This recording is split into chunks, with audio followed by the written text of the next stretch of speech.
después esas 1500 plantas que sobrevivieron, el año que vienen pues no tienden a decaer o a morir. Porque están en riesgo durante los 2 primeros años, ¿cierto?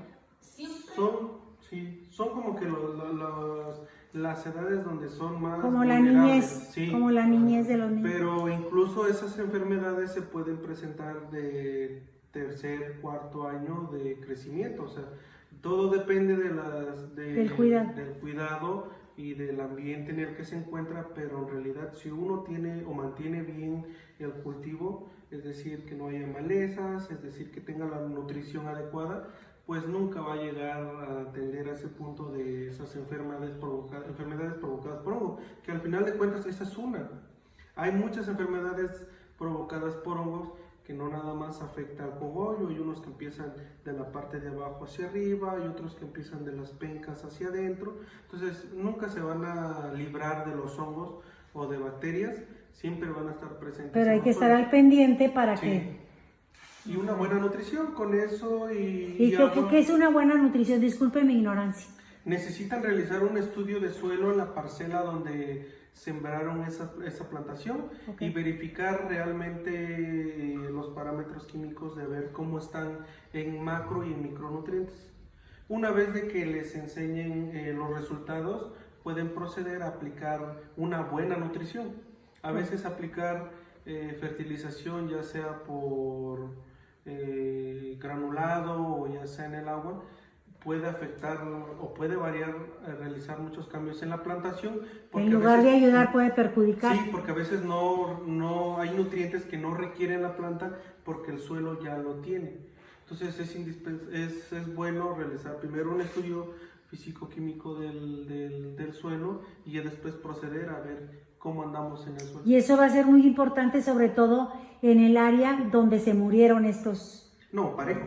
Cuando toman porque esas plantas que se murieron fueron en el mismo terreno, supongo, sí, ¿no? Sí, el mismo. Entonces tienen que sacar un muestreo a toda el área área que corresponde a ese terreno para identificar cómo andan en cuestión de los suelos en ese terreno y ver de qué manera pueden ayudar a la planta para que pueda asimilar mejor los nutrientes y no puedan decaer.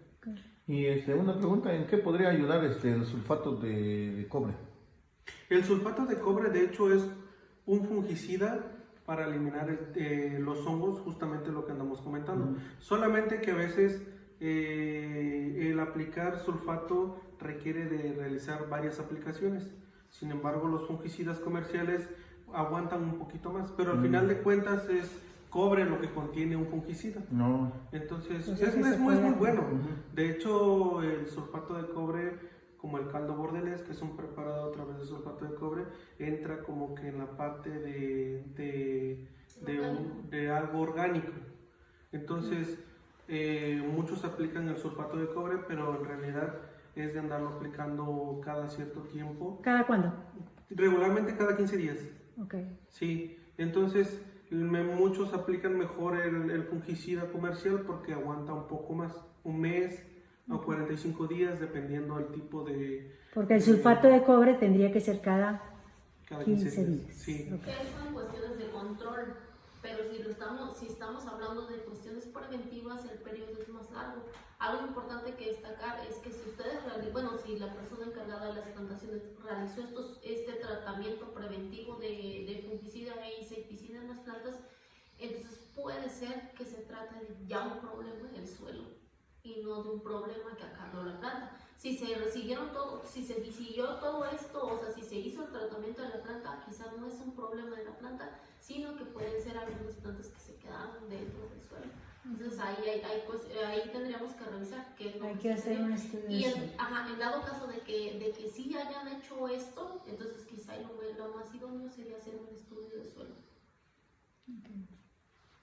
Pues muy agradecidos por esta cátedra sobre esta problemática que le ha afectado mucho a las personas